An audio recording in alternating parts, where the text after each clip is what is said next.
Karena pernah saya kebetulan tugas di Lamongan, jadi Ya, saya Lamongan, ya. teringat, waduh, pernah saya ini sudah mendapat tugas juga rupanya di daerah yang sedikit mengerikan juga. Mengerikan juga. Karena pelakunya orang sana. Ya, iya, iya.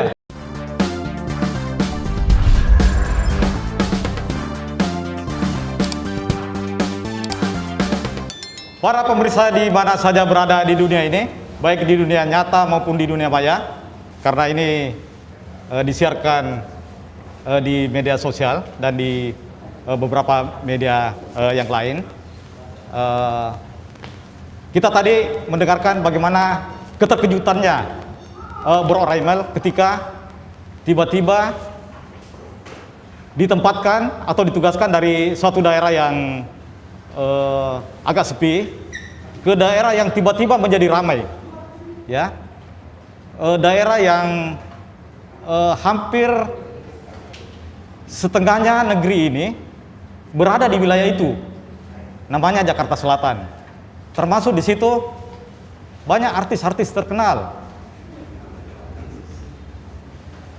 Tapi rasanya Bro Raimel ini mestinya senang, jangan terkejut. Karena di situ banyak artis-artis, bisa gaul dengan artis-artis, dan di situ banyak tempat hiburan yang ya kita kenal lah sebagai orang yang kenal bagaimana kota metropolitan Jakarta. Ya kita kenal lah bagaimana Jakarta Selatan itu. Ya, silakan. Termasuk ketika waktu itu banyak menangani persoalan-persoalan artis. Tetapi saya tidak mengajak ke situ.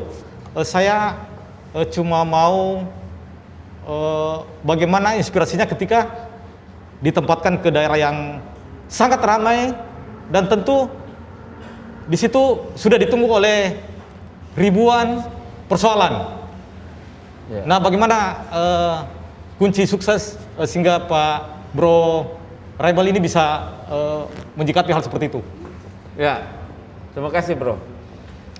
Kalau saya menyikapi suatu tugas ya, suatu pelaksanaan tanggung jawab ya, dalam hal penanganan perkara, ya semua baik kecil maupun perkara besar itu sama aja, sama aja. Karena apa? Setiap permasalahan, setiap perkara tentu kan variatif ya, artinya kasuistis. Sehingga untuk penanganan dan penyelesaiannya itu ya bagi saya nggak ada yang sulit. Kita dengan hati senang aja kita menghadapi, tanpa kita harus aduh ini bagaimana ini menghadapi ya sama tadi perkara artis, sama aja dengan kayak perkara dengan orang-orang yang bukan artis. Jadi semua sama. Yang penting yaitu tekad kita. Saya khususnya secara pribadi ya dampaknya saya ini dalam penyelesaiannya ini itu yang penting. Artinya apa? Semua penanganan kasus perkara itu pada tataran penuntut umum atau kejaksaan itu harus ditangani secara baik dan diselesaikan sampai tuntas. Kalau ini sudah bisa dilaksanakan, saya kira inilah salah satu dari yang saya sampaikan tadi, bahwa pembangunan di bidang hukum ini yang sudah kita bangun. Ya. Artinya tidak ada perkara yang lambat-lambat penanganannya, penyelesaiannya itu tidak tuntas, masih tunggakan, masih berlarut-larut, sampai terkadang biasa ada orangnya yang seharusnya usianya berulang tahun, tapi kasusnya atau perkaranya masih justru yang berulang tahun perkaranya. Nah, Yang kayak begini, inilah yang akan kita tuntaskan semua. Tentu dia dengan hati senang aja. Saya tidak pernah mengalami kesulitan dalam hal melihat suatu kasus atau perkara. Ya kalau hanya sifatnya kendala-kendala itu kadang di lapangan ya itu biasa aja terjadi. Tapi yang namanya sampai itu menyulitkan kita, ya sejauh ini saya nggak pernah itu mengalami. Kenapa? Karena sesulit apapun penanganan perkara, berikut penyelesaiannya itu harus kita lakukan, kita laksanakan aja dengan secara baik. Artinya kita ikhlas, kita sepenuh hati untuk selesaikan. Ada niat, tekad bahwa ini harus selesai. Dan syukur semua saya rasa belum ada yang sehingga harus menyulitkan saya. Tapi bro, saya dengar-dengar juga bro ini rajin turun ke tempatnya jaksa-jaksa yang bagian operasional atau bagian administrasi untuk melihat apa masalah yang terjadi di lapangan atau apa. Ini seperti apa? Saya dengar, bos, itu Pak Bro Raimal itu suka dia datangi di ruangan. Dia tanya, apa masalahmu? Kalau ada masalahmu, kalau ada kecil, segera diselesaikan. Kalau ada yang besar, ya bagaimana caranya supaya diselesaikan juga, dituntaskan seperti itu. Ya, oh ya kalau itu sih saya kira wajar-wajar saja ya. Selaku leader, misalnya saya beberapa kali Kajari, saya itu setiap minggu, jadi Senin sampai Kamis saya ya di ruangan ya. Jumat itu saya gunakan untuk saya keliling kantor. Karena di situ saya akan lihat bagaimana pelaksanaan tugas masing-masing bidang, masing-masing satuan kerja, satuan unit kerja. Apakah mereka sudah bekerja sesuai dengan ketentuan? Itu pertama. Kedua, saya sambengi juga dengan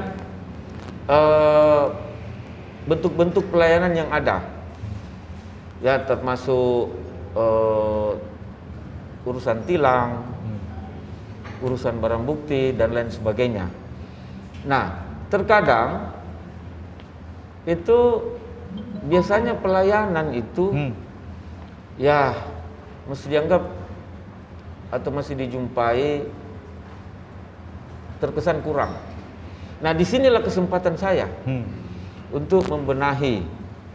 Misalnya, kenapa ini barang bukti sampai bertahun-tahun, sampai numpuk-numpuk.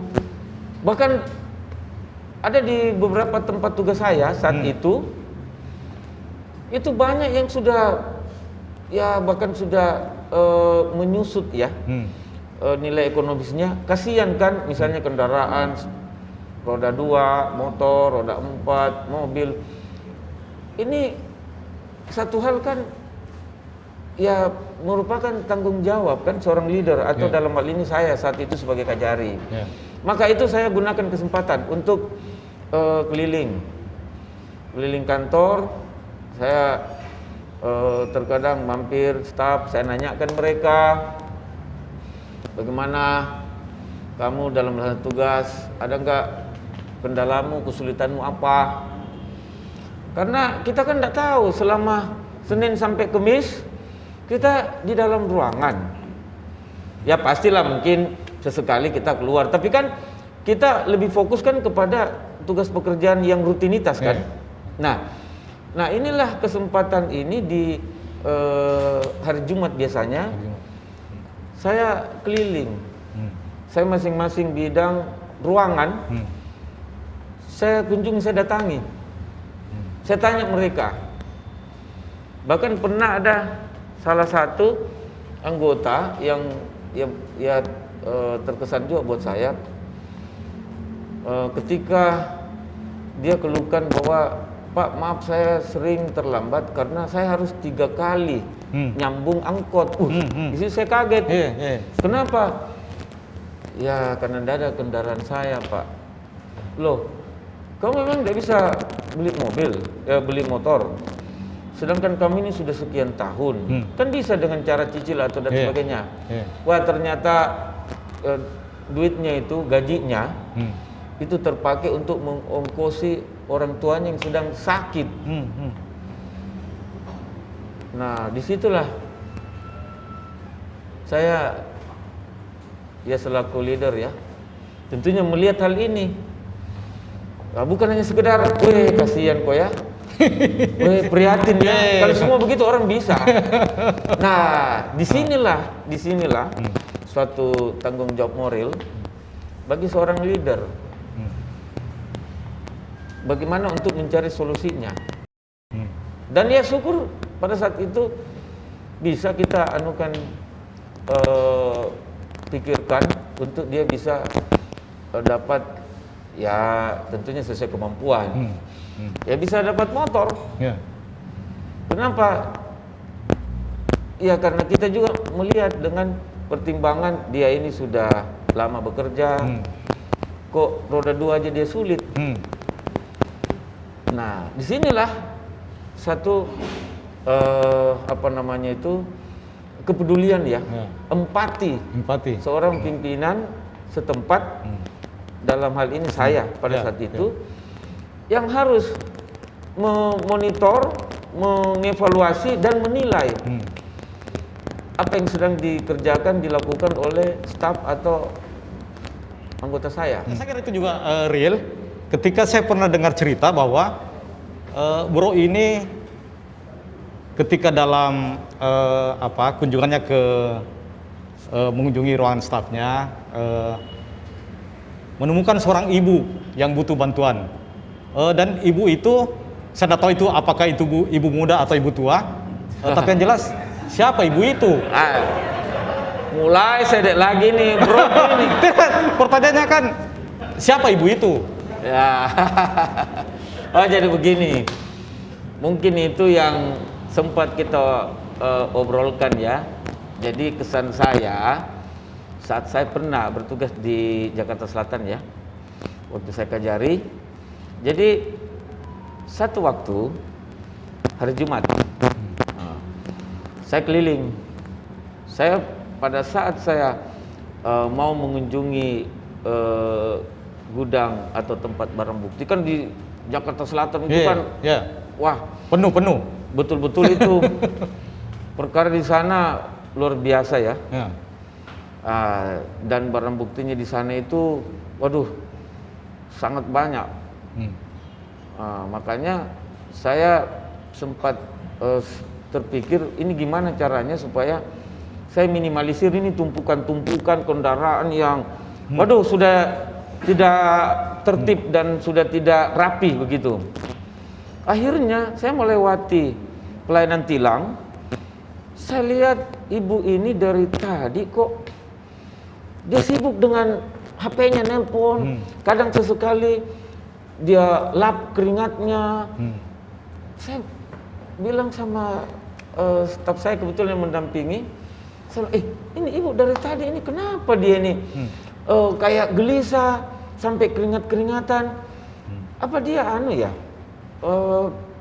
belum mendapat pelayanan saat dia mau ambil SIM-nya waktu dia melanggar. Nah, akhirnya betul feeling saya, dugaan saya. Ternyata pada saat itu dia belum mendapatkan pelayanan. Saya juga tidak ngerti kenapa yang seharusnya ini bisa cepat. Karena kalau sistem kita yang waktu masih konvensional, ya manual lah ya. Kalau sekarang kan sudah menggunakan saja aplikasi. Nah, ini dia harus antre, ambil nomor. Tapi kok dia belum mendapat pelayanan? Nah, akhirnya setelah saya telisik, saya masuk ke ruangan bagian petugas tilang saya pada saat itu. Saya bilang, kenapa ini ibu ini kasihan dari tadi? Saya udah keliling mau ke ruangan saya, dia masih ada. Bahkan kasihan dia lap-lap keringat, nelpon. Ternyata, wah, pada saat itu petugas saya, bagian loket tilang, mungkin dia terlewatkan. Terlewatkan, saya tidak mengerti juga. Kenapa sampai dia tidak mendapatkan pelayanan yang baik, pelayanan yang prima ya, secara cepat. Akhirnya pada saat itu ternyata ya ada hal-hal yang ternyata itu kurang. Karena saya cari tahu kenapa sampai dia kok lama dia di situ, sampai dia itu kasihan, prihatin lah melihat kayak dia harus sampai berlama-lama. Nah, ternyata ada kekeliruan dari petugas saya. Jadi mungkin secara singkat aja, pada saat itu saya langsung minta mana resitnya, mana barang buktinya itu, yang sebagai pelanggar lalu lintas kan. Saya bilang layani secara ini, karena dia udah dari tadi ini. Nah, disitulah saya langsung merubah sistem. Di mana sistem ini saya polakan bahwa orang datang itu ambil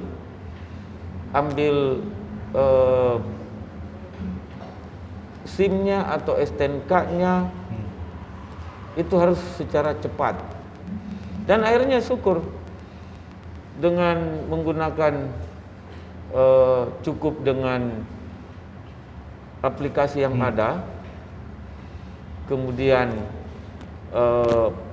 semua sudah dipersiapkan, mana yang STNK-nya, mana SIM-nya untuk dibalikkan kepada si pelanggar. Akhirnya bisa cepat. Itu 5 menit datang ke Kejari saat itu, orang langsung pulang. Apalagi waktu itu di selatan itu seminggu itu kalau hari Jumat itu 8.000 sampai 10.000. Coba, itu kayak orang kayak mau pertunjukan itu. Waduh, saya bilang waduh, apalagi kalau sekarang ini yang lagi pandemi gini. Waduh, ini sudah tidak ada lagi prokesnya.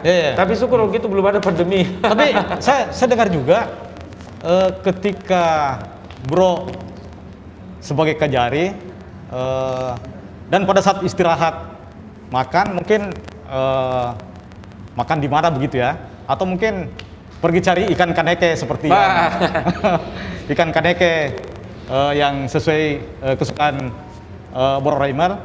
Tapi kemudian hanya 1 jam tinggalkan kantor, itu berkas perkara itu sudah menumpuk sampai di atas kepala. Itu baru 1 jam.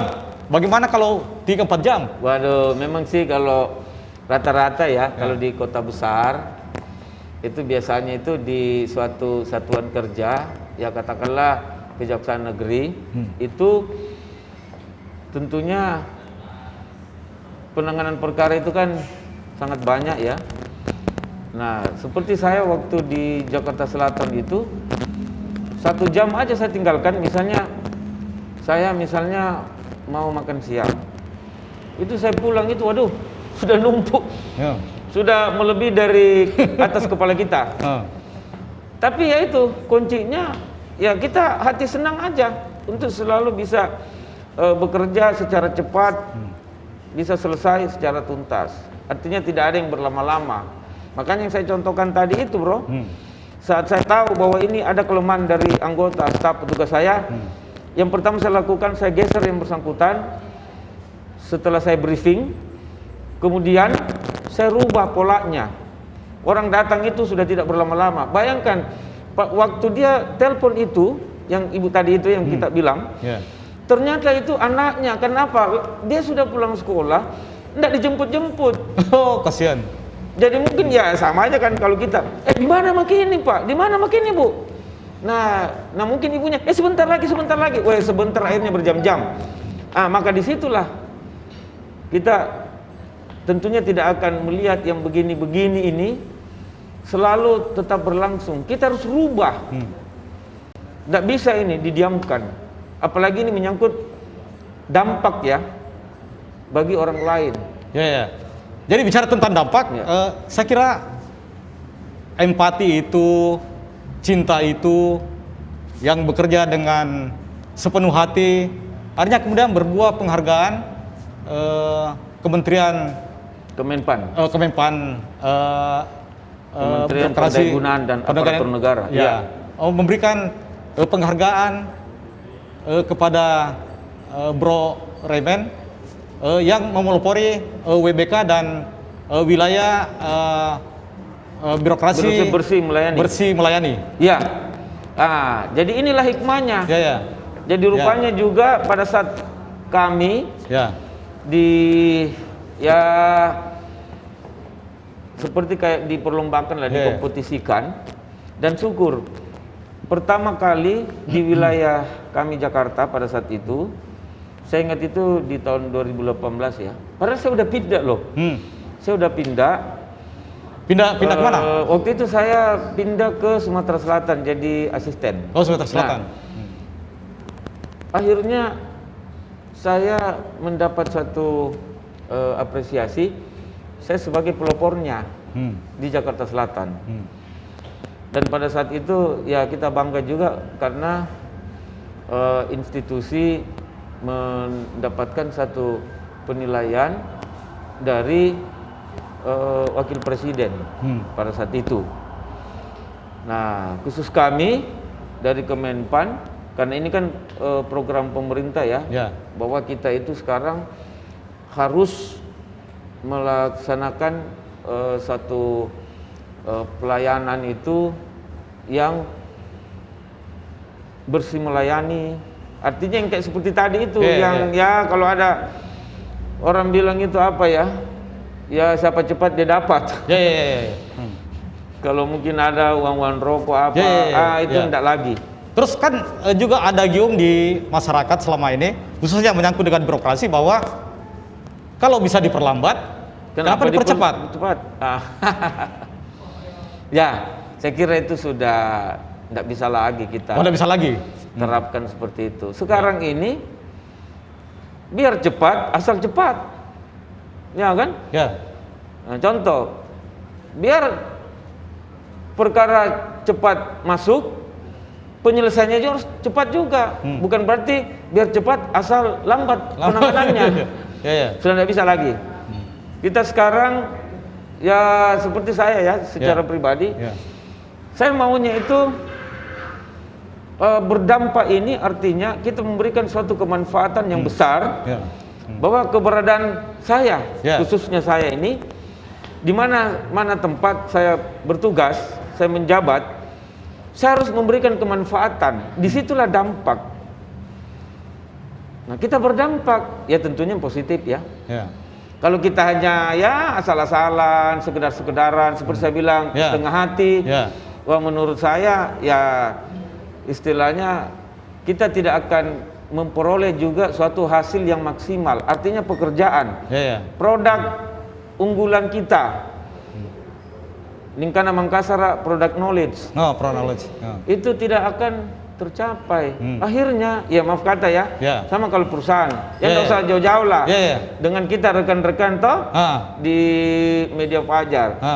Kalau ya teman-teman ya bekerja sekedar-sekedaran, asal-asalan, tidak sepenuh hati, tidak ikhlas, pasti juga yang kita akan peroleh, pasti juga setengah-setengah Ji. Ya toh? Ya, ini masukan berarti ini bagi kami, saya kira menjadi harapan. Apa? Ya. Kita ini sadar tidak sadar, tahu tidak tahu, kita kan berada di alam semesta. Nah, sehingga alam juga punya aturan seperti itu. Bahwa kalau kita bekerja maksimal sekalipun tidak ada pimpinan lihat Ki, pasti alam akan lihat Ki.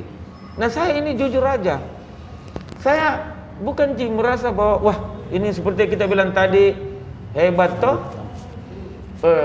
hebat enggak. Saya merasa enggak. Artinya tidak ada hal yang istimewa buat saya. Saya ini kalau berpikir secara pun juga jabatan yang saya sandang sebagai Wakajat Sulsel, ini pertama amanah dari pimpinan. Artinya ini kepercayaan saya harus pegang teguh untuk dapat melaksanakan dengan baik. Nah, kedua bagi saya, karena memang ini sudah selayaknya, sudah sepantasnya saya peroleh itu, artinya saya sandang. Karena jenjangku memang sudah begitu. Bayangkan tadi yang saya bilang toh, kita juga sampai juga tahu 18 kali kodong. Masa saya mau keajari terus atau saya jadi kasih pidung terus? Ya seiring dengan perkembangan waktu, dinamika. Yang penting saya melaksanakan tugas sesuai dengan harapan, sesuai dengan ketentuan. Kalau pimpinan menilai, waduh, ternyata kau apa istilahnya sekarang ini, Ningkana Mangkasar kaleng-kaleng ji, buat apa? Toh?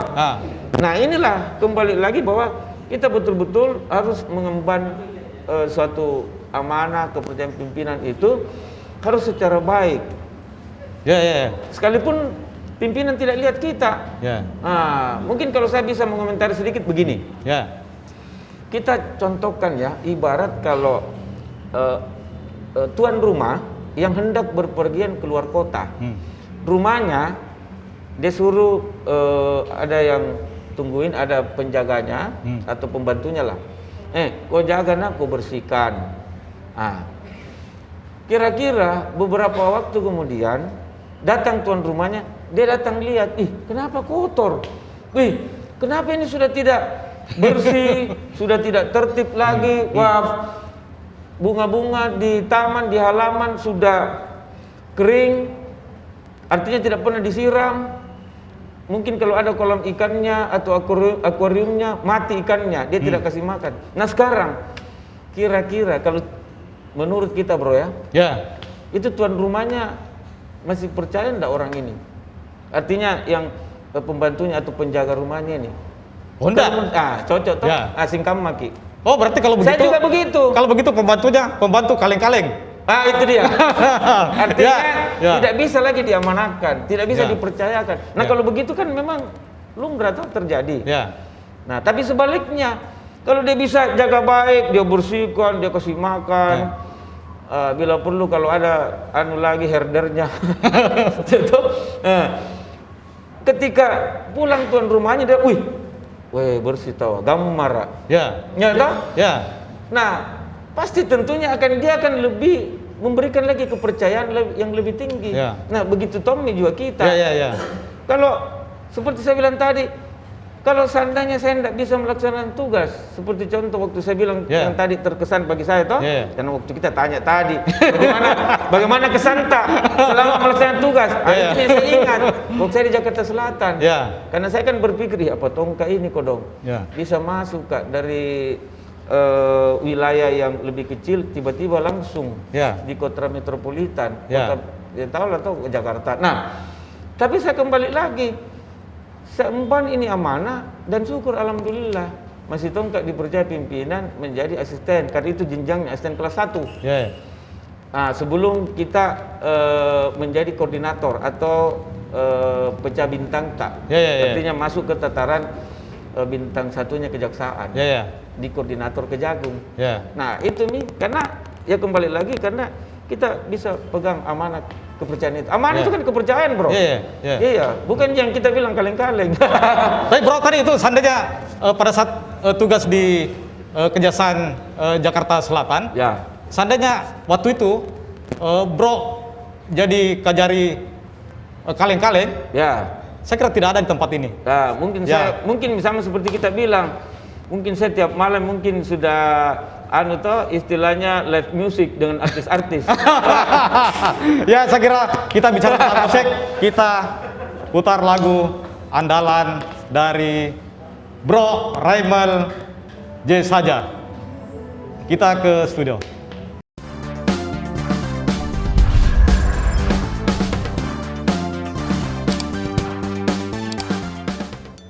Para pemirsa di mana saja berada, kita akhiri sharing session ini pada sesi ketiga dengan sebuah lagu,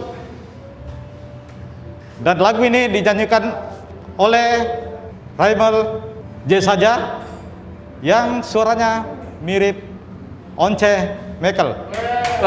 Silakan. Dangke sambaran. Burung-burung pun bernyanyi, bunga pun tersenyum melihat kau hibur hatiku. Hatiku mekar kembali terhibur simfoni, pasti hidupku kan bahagia. Burung-burung pun bernyanyi, bunga pun tersenyum melihat kau hibur hatiku. Hatiku mekar kembali terhibur simfoni, pasti hidupku kan bahagia. Kalau kita baik, pasti hidup kita bahagia. Percaya itu, karena itu hukum alam.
Tadi bro pintar sekali menyanyi, mendalami lagu simfoni. Lirik lagunya juga. Lirik lagunya. Kalau ya? suaranya ada, mati Ya. saya dengan Pak Dirut kan. Ya.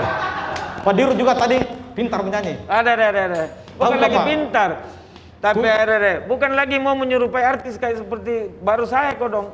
Beliau langsung mentong artis. Ya. Ada.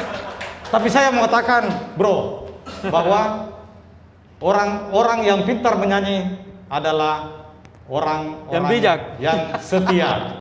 Kita closing statement, tapi kali ini bukan Bro Raimel yang memberikan close statement, tapi ini adalah kesimpulan bahwa tidak ada orang yang berhasil tanpa perjuangan, tanpa penderitaan.